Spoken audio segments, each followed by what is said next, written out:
quiz agora sobre história. Será que você vai saber responder algumas perguntas básicas? Sobre a Primeira Guerra Mundial, talvez, sobre a Segunda Guerra Mundial ou sobre o Holocausto, por exemplo, que é o nosso tema de hoje. Você saberia definir o que foi esse evento histórico? Uma pesquisa recente e inédita do Museu de Holocausto de Curitiba, em parceria com várias outras instituições brasileiras, mostra que quase metade dos entrevistados da região sul não sabe definir o que foi o genocídio. No Bem na Pauta de hoje, a gente conversa sobre o tema e tenta entender um pouco do que está por trás desse desconhecimento sobre uma das nossas maiores feridas da história recente. Caso você não me conheça, prazer, eu sou Luísa Mainardes, repórter aqui no Bem Paraná. Quem opera pra gente hoje é o Rafael Martins e a coordenação do estúdio é da Josiane Hitz. Para o episódio de hoje, a gente tem o prazer de receber o coordenador-geral do Museu do Holocausto de Curitiba, Carlos Reis. Seja muito bem-vindo. Obrigado, Luiz. É um prazer estar com vocês para falar sobre esses desafios. Sim, perfeitamente. A gente se encontrou no início dessa semana, né? Já pensando foi no dia 27, que era Dia Internacional em Memória das Vítimas do Holocausto. E hoje a gente está aqui para falar sobre essa pesquisa. Mas eu queria comentar um pouquinho sobre o seu trabalho, né? Você é coordenador do museu há muito tempo, né? Você comentou, acho que no dia que a gente se encontrou há quase 15 anos. O museu vai completar esse ano 15 anos e eu fui convidado para fazer parte do projeto, Ah, legal. ainda dando um suporte na área educativa pedagógica, para depois, um pouquinho antes da inauguração, ser convidado para assumir a direção geral e estou lá até hoje. Uhum. E desde quando que você se dedica a estudar, a pesquisar esse tema? Desses 15 anos atrás ou até antes disso? Olha, eu sou jornalista de formação e professor de sala de aula, pé no chão da Aham. escola. No tablado ali dos Exatamente, alunos. exatamente. Mas eu tenho uma conexão também familiar, né, com esse tema. Meus 4 avós foram judeus sobreviventes de guetos, de campos de concentração nazistas. Perderam todas as suas famílias e acabaram chegando aqui ao Brasil por circunstâncias, diferentes, Uhum. né, reconstruíram suas vidas em Minas Gerais. Até dá para ver pelo meu sotaque, que por mais que eu viva aqui em Curitiba já há 20 anos, eu vim de fora. Então esse é um tema que sempre foi presente, né, na minha vida, por questões familiares, nos próprios estudos, Uhum. e depois, né, da comunicação social é que eu comecei a me especializar nessa área de história e histórias do Holocausto, até cair na área da gestão museal. Então eu costumo dizer, né, que meu trabalho se resume 50% com a palavra museu e 50% com a palavra holocausto, né, que Verdade. tem toda a questão da gestão do equipamento e, por outro lado, tem o tema que me é muito caro, me é muito próximo. Sim, muito bacana, acho que é um trabalho muito interessante. Eu conheci o museu pela primeira vez essa semana e achei fantástico. E eu acho que a motivação de vocês fazerem essa pesquisa é muito interessante, né? Porque ela nos diz sobre essa percepção da memória do Holocausto. Mas antes da gente falar sobre os resultados em si, eu queria entender qual que foi esse insight para vocês fazerem essa pesquisa junto com várias outras instituições, são mais quase quatro, 3 ou 4 instituições sérias, importantes aqui no Brasil. Qual que foi o gatilho para pensar: "Poxa, acho que a gente precisa desses dados nesse momento"? Bom, o Museu do Holocausto trabalha com uma concepção de museu ou de museologia que tem muito Uhum, a ver com uma prestação de serviço para a sociedade. Então, faz parte da nossa essência criar parcerias. Nesses 15 anos, ou quase 15 anos, foram muitas, com poder público municipal, estadual, federal, universidades, ah, organizações sem fins lucrativos, coletivos, embaixadas, consulados.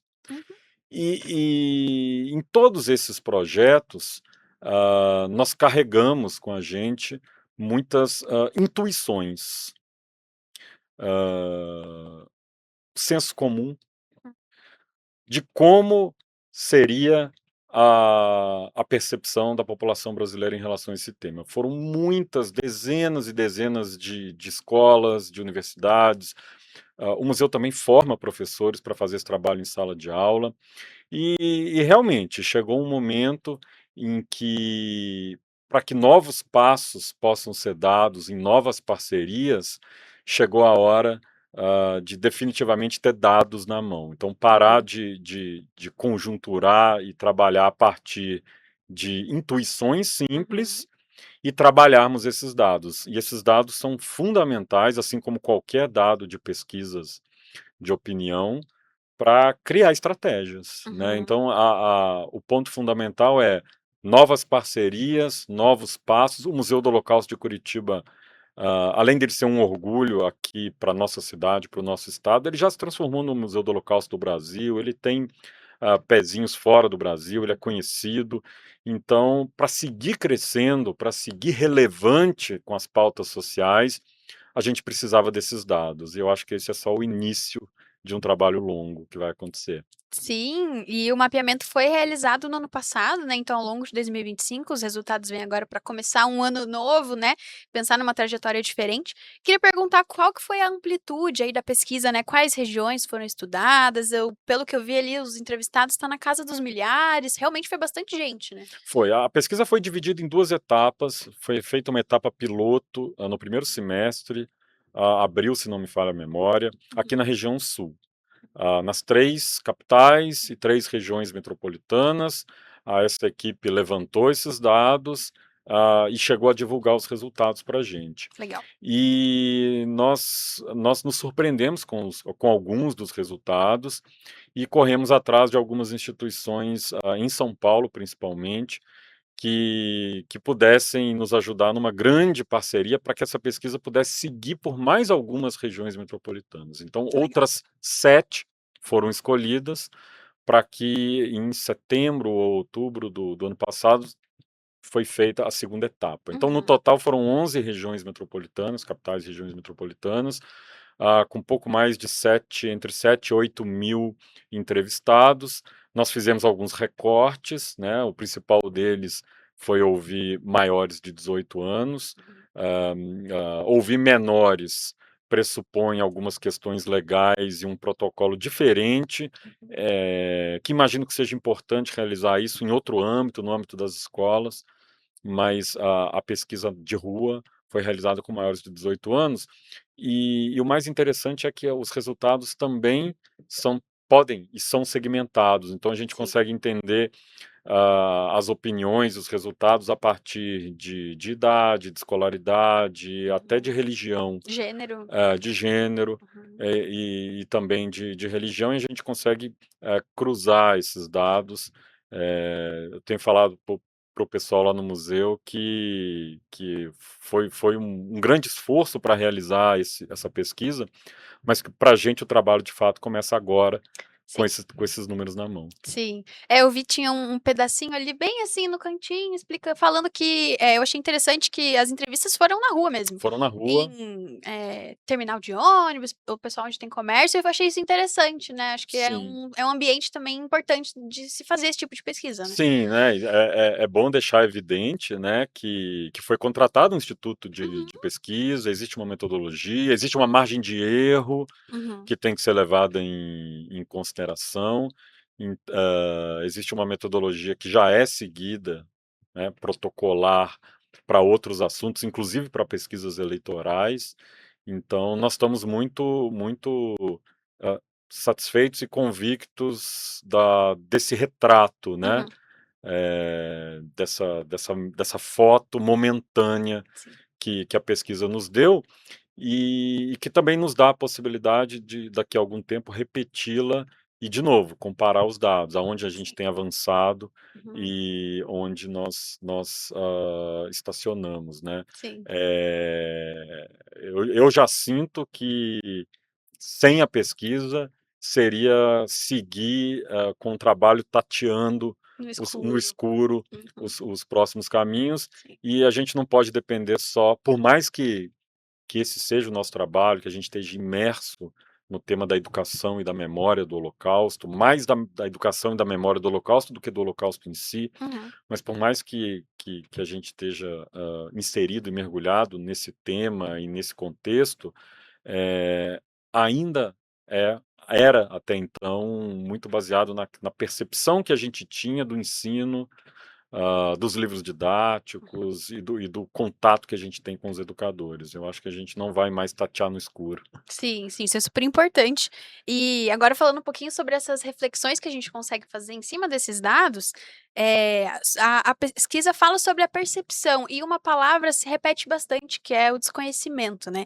Então, vou te perguntar se essa principal pergunta foi respondida. Existe um desconhecimento do brasileiro sobre o Holocausto? A gente pode afirmar isso? Existe, um grande desconhecimento, mas é necessário levar em consideração outros fatores que vão além do tema em si. Nós estamos falando de um sistema, de educação, em partes do Brasil, ou praticamente todo o Brasil, que enfrenta problemas, alguns mais, outros menos, em alguns lugares, inclusive sucateado, inclusive com falta de formação, de respeito para o educador, para o professor, de remuneração, enfim, todos os problemas que a nossa educação pública e privada possui. Então, parte desse problema está resolvido no todo.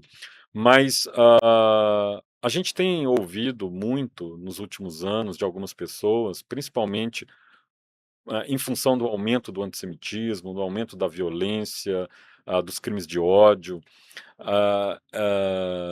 o que seria uma possível ah, resposta de tudo isso em função do antissemitismo, né, que seria algo, racional e que as pessoas fazem questão de deturpar e de negar e tudo mais. A nossa percepção nunca foi essa.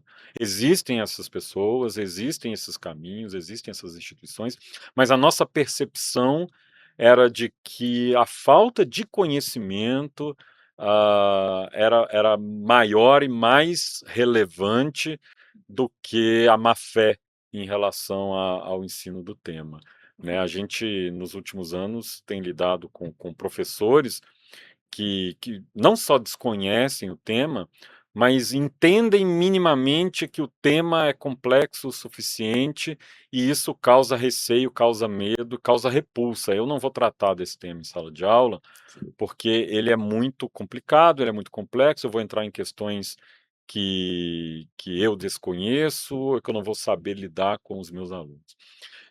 Tem uma questão, Luísa, que é muito interessante, a gente estava falando, inclusive, essa semana, existe também um senso comum na cabeça de muita gente, a ideia de que o Holocausto, por ser um evento histórico ligado a um ato de violência ou atos de violências extremas, Uhum. isso só deveria ser estudado a partir de determinada idade ou determinado ano. Então, assim, Uhum. o Holocausto tem que ser trabalhado a partir do ensino médio, ou a Uhum. partir de. A gente não compactua com isso. A gente tem a convicção de que o Holocausto, e a memória do Holocausto, ele pode e deve nos servir como uma ferramenta pedagógica poderosíssima com o objetivo de trazer para os dias de hoje, olhar para as nossas mazelas, entender que tipo de valores eu posso transmitir e construir, e isso pode ser uma criança muito pequena, Ainda na infância. ainda na infância. Então existem, não só exemplos maravilhosos de como isso pode ser feito, mas a nossa Uhum. própria equipe no museu produz material, forma professores para trabalhar, por exemplo, com educação infantil. Uhum. Eles vão observar as imagens horrorosas de pilhas de corpos? É claro que não. Eles vão ser apresentados a essas palavras, nazismo? Não, também. Mas a gente vai, a partir de histórias individuais, Uhum. muitas delas de pessoas que reconstruíram suas vidas, talvez até aqui em Curitiba, ou em Ponta Grossa, ou em Rolândia, ah, se conectar, né, Uhum. compartilhar alguns valores e trabalhar alguns temas-chave que podem ser medo, saudade, identidade, resistência e tudo mais. Uhum. O Museu do Holocausto, ele recebe visitantes a partir de uma determinada idade, que é 12 anos, mas isso tem muito mais a ver com a museografia, com a expografia, de certa forma, Sim. do que com o tema, não é uma questão do tema. E aí, voltando para a pesquisa, né, Sim, tem tudo a ver. a gente tinha essa convicção de que por mais que tentassem nos soprar de que existe ou existiu uma grande má vontade, e ela existe, mas ela é mínima, Uhum. existe um grande desconhecimento. E a gente tem também, e isso ainda é uma intuição, vai aparecer nas próximas pesquisas, é que o principal ponto de contato entre a sociedade brasileira e o Holocausto ainda é a escola. Né? Então, é a importância da gente olhar com carinho para os livros didáticos, para as formações dos professores, a gente tentar entender esses gargalos, né? E a partir disso, com esses dados na mão, com esses diagnósticos feitos, a gente tem condição de chegar, por exemplo, numa secretaria de educação municipal, que nós temos as portas abertas, ou numa secretaria de educação do estado, que nós também temos as portas abertas, e num determinado olhar, num determinado departamento, propor algum tipo de ação, algum tipo de caminho baseado agora, finalmente, em dados. Sim, esse ponto que você trouxe foi um dos mais interessantes sobre o como a população adulta fica distante desse tema. E eu pensando sobre isso, é até um dilema, né? Porque quanto mais velha a pessoa for, também significa que ela estava mais perto do que aconteceu. Então já fazem, dependendo do ano que você pensar, né? 39, 45, mas a gente pode pensar que já faz 8 décadas, né? E ao mesmo tempo que uma pessoa mais velha, por exemplo, como o meu avô, minha avó, né, viveu um pouco do pós disso, a gente também tem essa pessoa mais velha hoje, o adulto de 30, 40 anos, que talvez depois que entrou em contato na escola, depois não entrou mais. E eu achei muito interessante como eu nunca tinha pensado sobre isso, como a escola de fato é um dos primeiros locais que a gente entra em contato com a história, especificamente na Segunda Guerra Mundial e o Holocausto. E depois disso, eu não me lembro uma única vez É, que a gente entra em contato contínuo, sabe? Que nem contínuo. na escola. Na escola a gente tem um contato contínuo com a história e depois disso a gente não tem mais. Isso é muito interessante. A gente tem muitos relatos de visitantes que o único contato, além do que viu na escola, e muitas vezes é uma nota de rodapé de Uhum. página no livro de história do nono ano, Uma prova para responder uma pergunta. porque o ensino do Holocausto está na BNCC, na Base Nacional Comum Curricular, está lá no nono ano para ser ensinado no currículo de história, mas a gente tem essa convicção de que é muito maior do que isso. Muitas vezes está lá o rodapé. Uhum. Mas muita gente tem esse contato por meio da literatura, da arte, do cinema. Então chega lá, olha, eu assisti tal filme, eu li o Diário de Anne Frank, ou algum outro livro. Tatuador de Auschwitz, ou até coisas mais ficcionais, né? Que não Sim, necessariamente sim, são sim. E histórias reais. são Uhum. importantes porque elas nos ajudam a, a- a criar um imaginário. Nós não estávamos lá. Sim.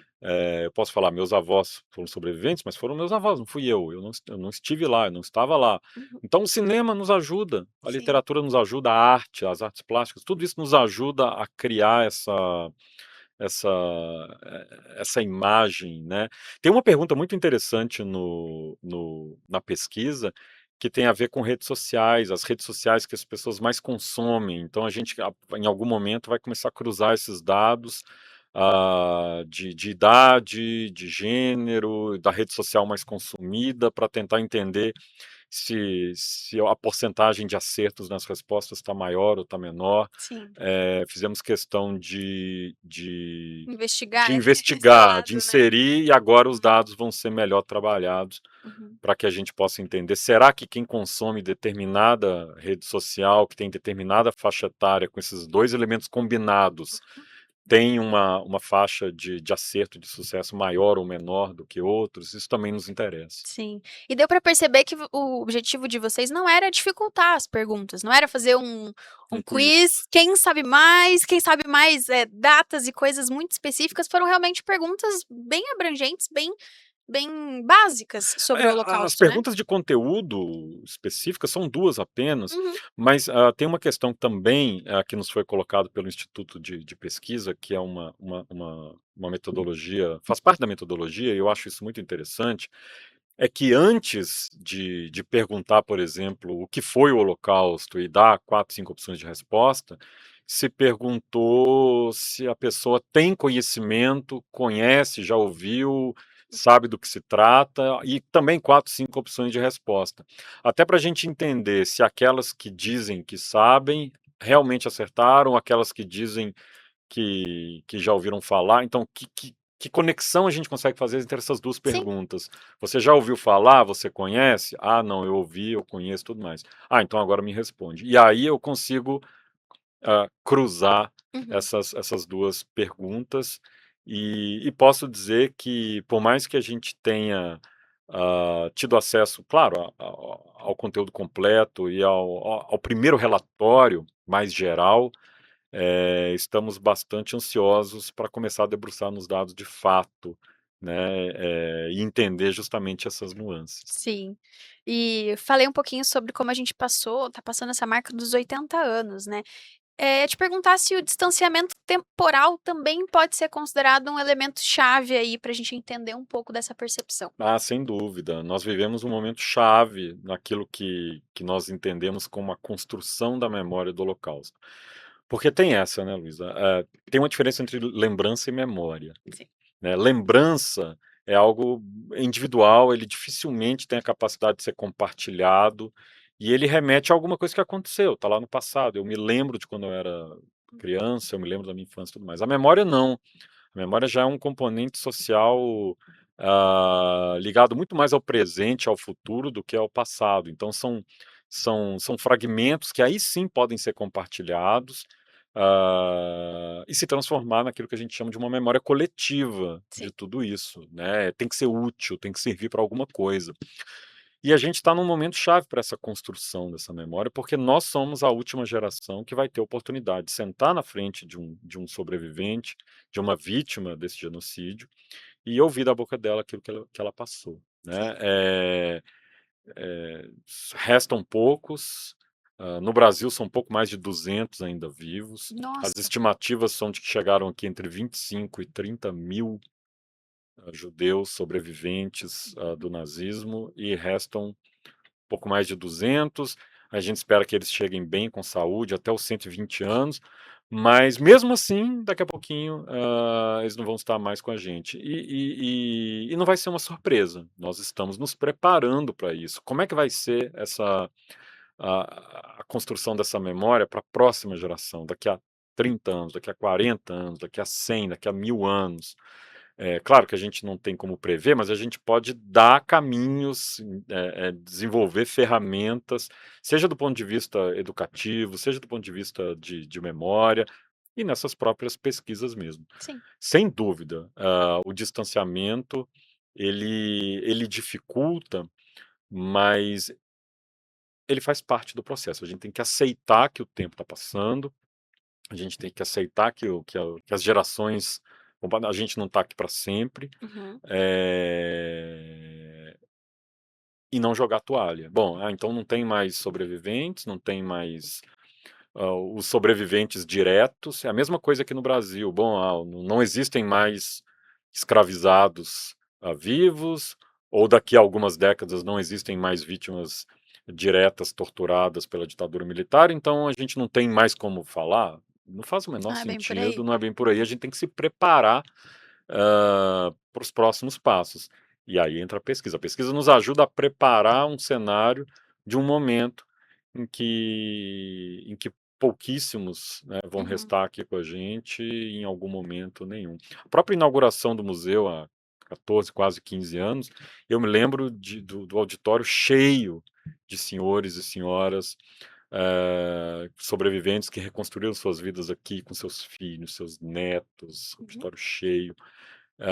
Muitos deles eram parceiros nossos, iam em escolas, em faculdades, a gente chamava, esbanjavam saúde, mas descansaram, não estão mais Sim. aqui, restam pouquíssimos, e a gente precisa entender, por meio dessas pesquisas também, por onde a gente vai caminhar, o que a gente tem em mãos para usar. A gente tem a arte, a gente tem a literatura, o cinema, a gente tem a tecnologia, a gente tem a estratégia, o pensamento estratégico sobre as parcerias que vão ser feitas, público-privado, enfim, temos aí ferramentas, Sim. e os dados vão nos ajudar.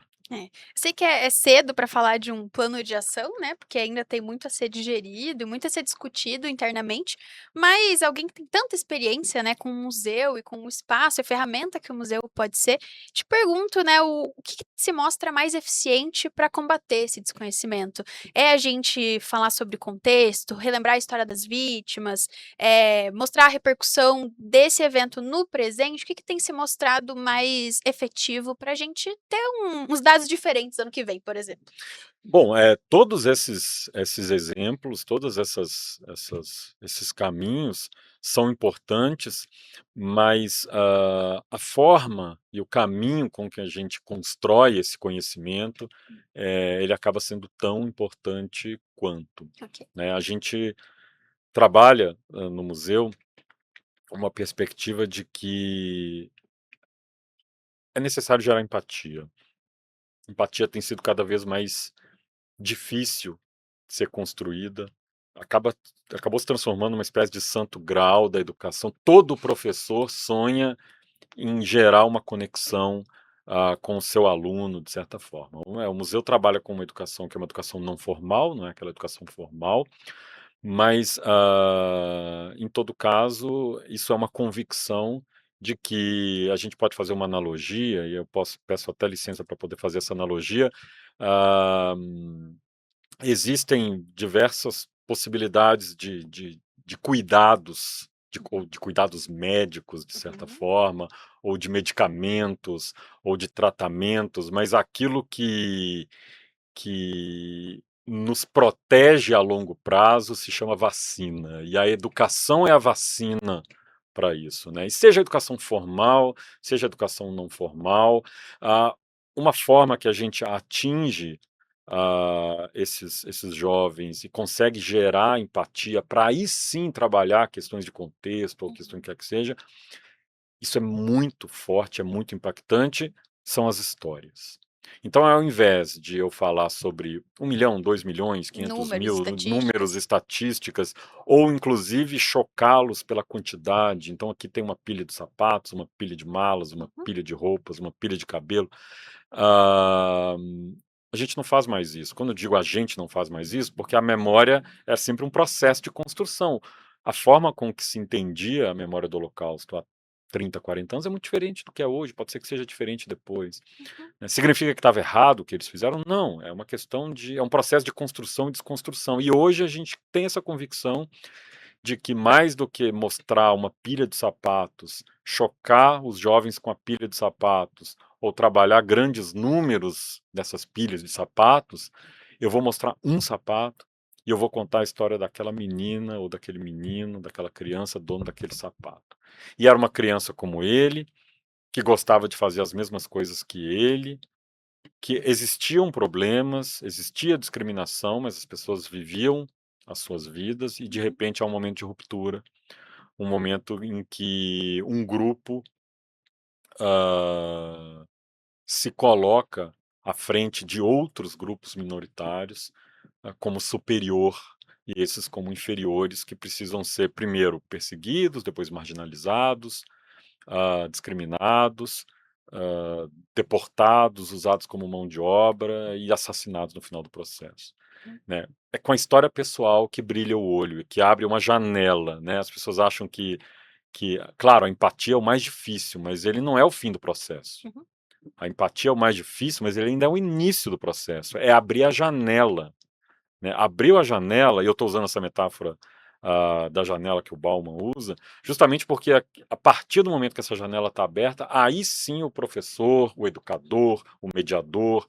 a escola, o museu, a instituição, vai falar: "Agora ele está pronto, agora eu estou pronto, agora vamos trabalhar", legal. porque conseguimos a conexão. Uhum.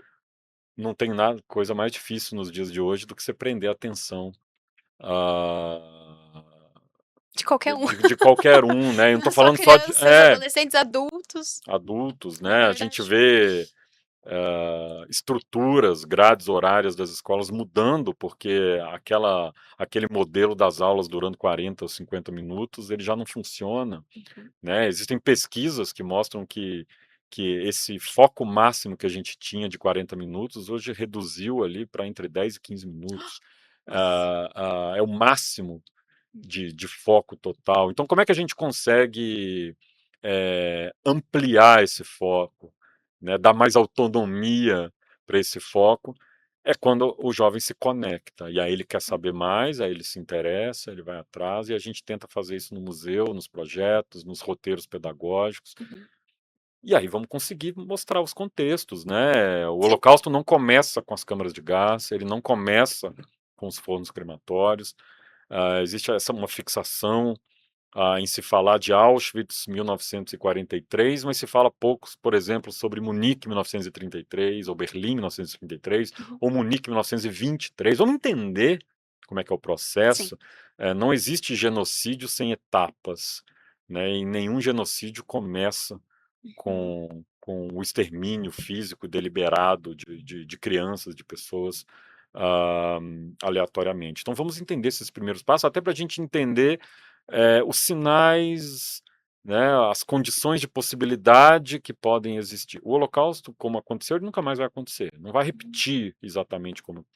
Mas existem ali sinais importantes que a gente tem que prestar atenção, e esses sinais têm a ver com direitos humanos, têm a ver com democracia, têm a ver com convivência, têm a ver com tolerância religiosa, tem a ver com essa série de pontos Sim. que, por meio das histórias pessoais, que são muito diferentes, a gente tenta conectar. Sim, entendeu hoje, né, entendeu as ondas, entendeu o tanto 2026 quanto 2016, anteriormente, o que vem Exatamente, por aí. exatamente. Eu falo que eh, s trabalhar, transmitir o Holocausto, trabalhar essa memória do Holocausto, ela é mais importante, em função das conexões com as nossas próprias mazelas, Uhum.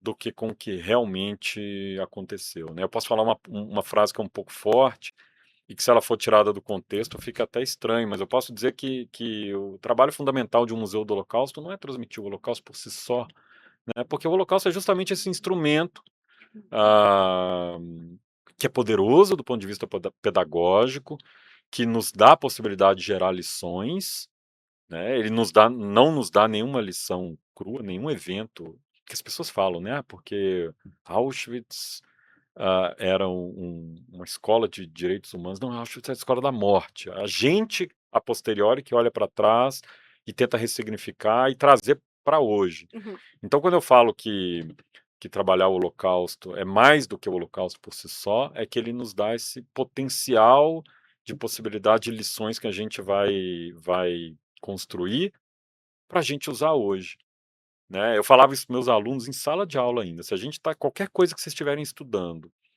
ah, ali, pode ser na história, pode ser em alguma outra coisa, e que depois de reflexão, depois de um trabalho de um educador, de um professor competente, ainda exista dúvidas sobre o que eu vou fazer com isso, ou de que forma eu vou usar,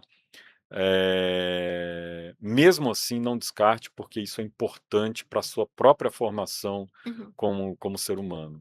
Você pode não usar isso, racionalmente, mas todo o processo de construção do conhecimento do ser humano tem a ver com esse tipo de formação, né, com Uhum. essa transmissão, e nesses eventos históricos, Sim. eles são um prato cheio para uma formação cidadã, né. Por mais que o jovem não entenda para que ele precisa saber disso, isso vai ser importante lá na frente, né. Ele na hora dele tomar decisões, ele vai se basear não exatamente ou racionalmente naquilo que ele aprendeu, mas num valor que foi construído lá atrás, Sim. né. Chama ética isso, né. A gente falar de holocausto, mais do que falar, dar nomes, números, dados, Uhum. é trabalhar ética, é trabalhar valores, princípios, premissas, virtudes, que vai ser útil para a gente viver em sociedade, Sim. né, esse é o caminho. E que são construídas nesse espaço tão essencial também, né, são construídas também nesse espaço Ah, isso que é a escola. é E isso. a pesquisa traz um dado muito claro sobre desigualdade educacional, fica muito claro ali quando a gente vê as respostas, quando a gente divide ali entre ensino superior, ensino médio, ensino fundamental, acho que isso talvez seja um dos principais conclusões que a pesquisa chega ali, eu diria. Não sei, concorda? Concordo, e isso faz com que a própria, metodologia, de certa forma, a formação dos nossos mediadores, porque é aquilo, né, Luísa, a gente tem fez uma escolha desde o início, que foi trabalhar com mediadores jovens, Uhum. de 18, 19, 20, 21 anos, e não professores PhDs, grandes acadêmicos para Sim. dar aula lá dentro, porque o Uhum. objetivo é justamente dialogar e gerar um ambiente com uma possibilidade transformadora para eles. Uhum. A gente faz formações contínuas, inclusive a próxima vai começar agora segunda-feira, né, com a próxima leva de mediadores. Mas eu estou falando tudo isso porque uma coisa que é transmitida nessas formações é a necessidade da gente conseguir ler o grupo, e eu não vou chamar de adaptar a visita, porque senão fica parecendo que tem uma visita mestra e a gente vai Sim. adaptando. Aham. Mas entender as especificidades educativas de cada grupo, e inclusive fazer visitas diferentes. Uhum. Isso é empírico, isso não, eu não preciso nem da pesquisa para entender que os grupos são muito, heterogêneos.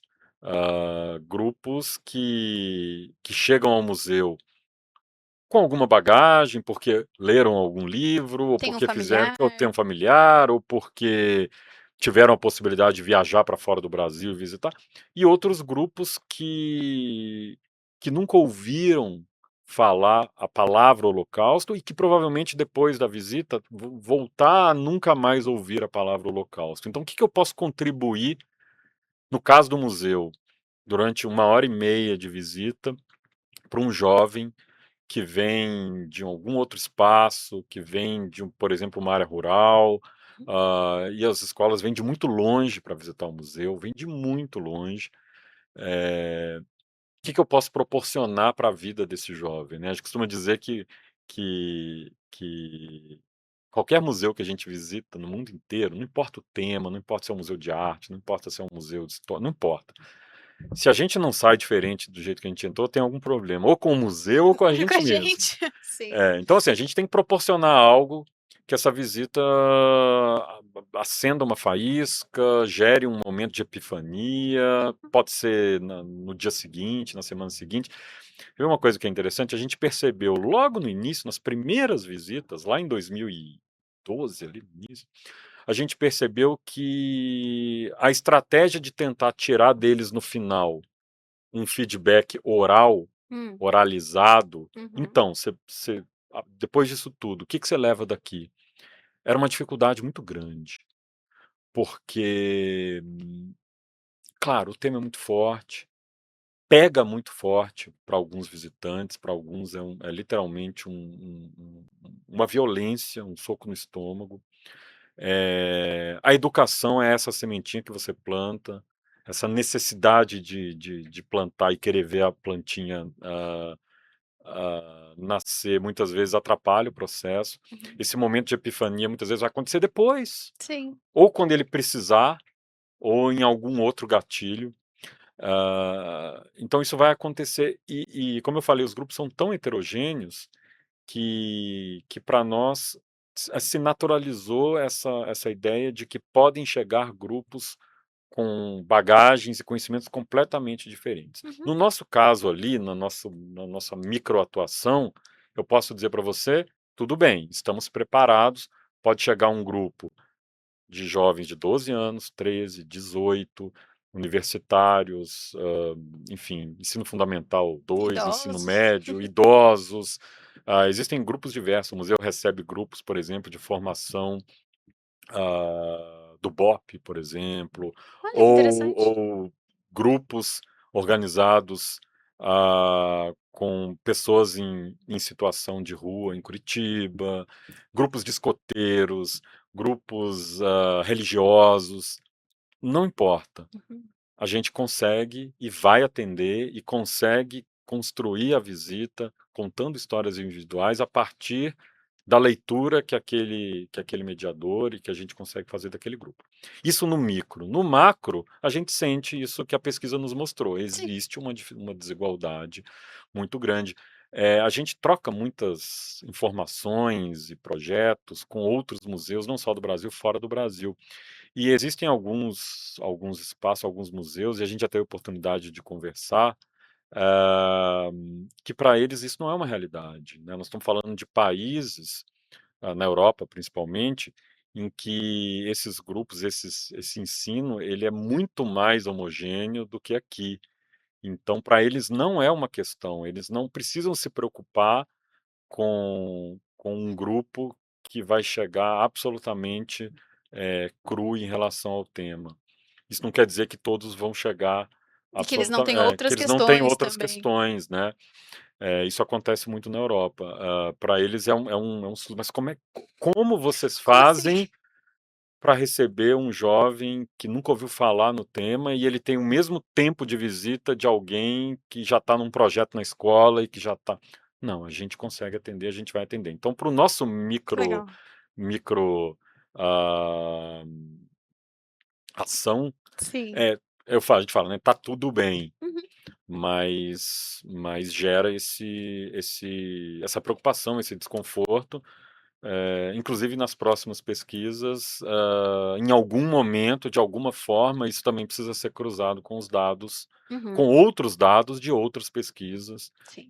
inclusive do IBGE, para a gente entender, né, se a gente refaz essa pesquisa daqui a 5 anos, ah, as respostas e a comparação nua e crua não dizem muita coisa. Eu vou precisar pegar e entender o que que aconteceu com o nosso país, com o nosso Sim. estado e com a nossa cidade, para tentar entender se é uma constante ou se temos aqui alguma diferença. Então, esse momento vai chegar. Pra tentar começar a entender, A porque gente realmente são muitas variáveis, né. a gente, assim, faz parte, é o processo Faz. educativo, toda instituição, toda escola, todo educador sabe que vai trocar o pneu com o carro em Aham. movimento. A gente tem que dar conta. hã, Claro, como eu falei, né, a educação ela constrói, ela consolida, ela previne. Eu gosto muito mais de trabalhar a longo prazo, né, mas, Sim. eu sei que não é essa a pauta, mas, assim, a Uhum. gente pode dizer que nos últimos anos nunca houve tantas escolas, não só em Curitiba, em outros lugares, que nos fazem contato, nos ligam pedindo socorro para alguma situação específica que aconteceu dentro daquela escola, né, algum Sim. comentário, alguma suástica que foi desenhada em determinado lugar, suástica que foi desenhada com ketchup no hambúrguer do amigo do lado, Uhum. frases que foram ditas, e a escola vem pedir socorro, como se o museu fosse uma instituição como se fosse o corpo de bombeiro, Uhum. que a gente desceria imediatamente num Pra carro, resolver a ligaria a situação. sirene e a gente Uhum. resolveria. Não, gente, é educação. Eh Isso tem que ser feito a longo prazo, isso Sim. tem que ser feito preventivo. Durante muito tempo, muitas escolas, abdicaram de discutir, né, discutir política no sentido da concepção, geral da política e não a política partidária. Uhum. Isso interfere, né, nós estamos falando sobre, antinazismo, nós estamos falando sobre antifascismo, nós estamos Sim. tentando identificar isso. Então, assim, muitas vezes o museu vai atender? Claro que vai atender, a gente vai tentar, ajudar na medida do possível, seja com uma formação para professores, Uhum. seja com um trabalho com os alunos, seja trazendo aqui, dependendo da distância, alguma coisa. E aí eu vou te confidenciar aqui que a gente já entendeu que muitas escolas fazem isso também mais para lavar as mãos, para mostrar para os pais que, olha, aconteceu, mas a gente chamou o Museu do Holocausto, não significa que a gente está fazendo alguma coisa. Mas isso é uma minoria. A maior parte Que das bom. escolas abraça e fala, olha, temos esse problema para resolver, Uhum. mas um trabalho a longo prazo pode ser feito e tudo mais. E nunca aconteceu tanto, tem acontecido, e a nossa equipe pedagógica, ou o departamento pedagógico do museu, ele é o maior, né, o que tem o maior número de pessoas, é o nosso coração, Porque precisa mesmo. porque precisa ser, né. Existem alguns Sim. museus, com uma outra formação, uma outra estrutura de gestão também, Uhum. em que os educativos muitas vezes são negligenciados, é o patinho feio, tá lá no fim do corredor, numa salinha escondida no fim do prédio. Pra vocês não, é o Pra gente cisne. não, a gente teve essa oportunidade, né, Sim. de ser um museu, recente, e a possibilidade e a liberdade de construir a nossa proposta a partir do pedagógico. Então, Que legal. o pedagógico para a gente não é um complemento, o pedagógico para a gente é o coração. Perfeito. E agora, para quem tá muito curioso, não conheceu o museu ainda, tá escutando a nossa conversa e tá se coçando para conhecer, queria que você contasse um pouquinho pra gente como que é possível fazer uma visita. Acho que tem algumas informações que são bem importantes, né, de serem reforçadas. Então conta pra gente qual que é o caminho para fazer uma visita no Museu do Holocausto. Vamos lá, o museu está localizado aqui bem pertinho do estúdio, Verdade. aqui no bairro Bom Retiro, em Curitiba. As visitas são gratuitas, mas elas precisam ser agendadas no nosso site, né? O site é o www.museudoholocausto.org.br. É um processo muito simples, você já escolhe ali o dia, o horário na agenda, é tudo automático, né, mas enfim, precisa ser agendado, não importa se sejam escolas ou se você vai com sua família, que você vai com Uhum, com seus amigos, sua namorada, seu namorado, enfim, agendem pelo site. Aos domingos são feitas visitas mediadas, aí sim, você agenda lá: "Eu quero uma visita mediada", ela normalmente é aos domingos, legal. mas é possível visitar o museu também durante a semana, e aí vai ter a opção lá sem a mediação, né, os Uhum, mediadores durante a semana, né, atendem as escolas. ótimo. Nós recebemos, visitantes a partir dos 12 anos, como foi dito, né, e também dá a possibilidade ali na hora do agendamento ou também na hora da chegada, de um atendimento, individualizado para pessoas com alguma questão, educativa, de necessidades educativas específicas, né. O museu conta com profissionais de apoio, na área da psicologia e da acessibilidade, para dar suporte. Então eu estou falando de pessoas neurodivergentes, pessoas dentro do espectro autista e também questões, sensoriais, físicas, motoras, todas as pessoas, vão ser bem recebidas lá no museu. Agendem, vai ser um prazer receber cada um de vocês lá. Perfeito, muito obrigada, Carlos, pela sua presença, por ter vindo aí a pé para o estúdio. Foi um prazer conversar com você e eu estou para marcar a minha visita, porque eu estava pensando muito sobre isso depois que eu fui lá conhecer e eu quero fazer a visita guiada, então espera que eu vou chegar lá. Marque, ou senão nós vamos cobrar a Tá bom, visita. bom, obrigada, viu? Obrigado. E eu agradeço você também que assistiu até aqui. Não esquece de deixar um gostei, comentar quais outros assuntos que você quer ver aqui no Bem na Pauta. Não esquece de seguir o Bem Paraná nas redes sociais, @Bem Paraná você encontra rapidinho. E eu te espero num próximo episódio. Tchau, tchau!